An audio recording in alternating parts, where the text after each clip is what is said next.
أهلا بكم في نشرة جديدة من أخبار الملاعب. معاكم حسين صلاح. وأبرز أخبار الكرة العالمية والعربية والإفريقية اليوم الثلاثاء 9 من يونيو 2026. نبدأ من أخبار الكرة العالمية.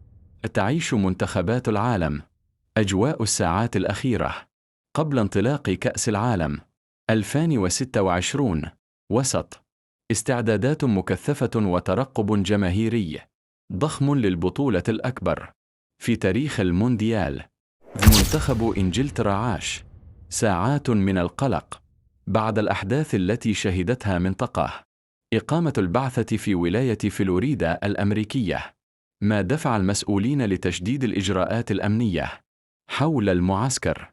وفي واقعة غريبة، تداولت وسائل إعلام تقارير عن ظهور ثعابين بالقرب من مقر إقامة منتخب سويسرا، ما أثار حالة من الجدل داخل المعسكر. وعلى صعيد إدارة كرة القدم العالمية، عاد الفرنسي ميشيل بلاتيني إلى الواجهة بعدما قرر مقاضاة رئيس الاتحاد الدولي لكرة القدم جياني إنفانتينو قبل أيام من انطلاق البطولة.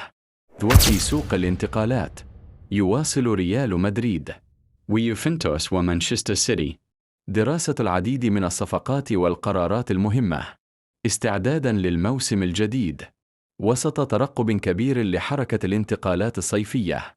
وننتقل إلى الكرة الإفريقية.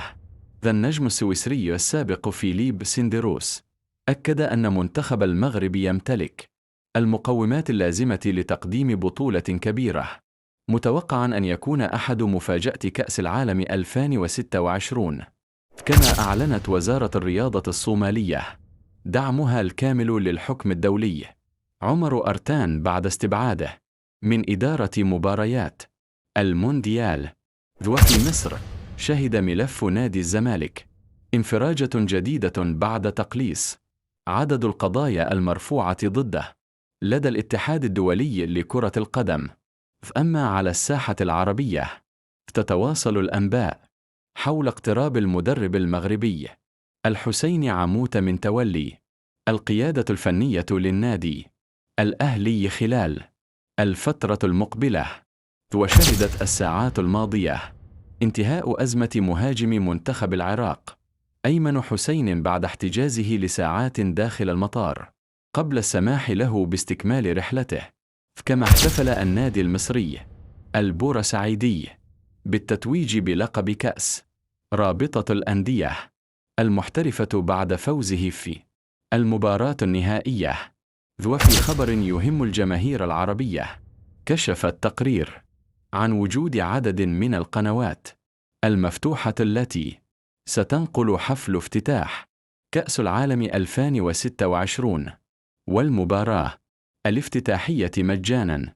كانت هذه أبرز أخبار الكرة العالمية والعربية والإفريقية اليوم. كان معاكم حسين صلاح من أخبار الملاعب. متنسوش اللايك والاشتراك وتفعيل الجرس ليوصلكم كل جديد.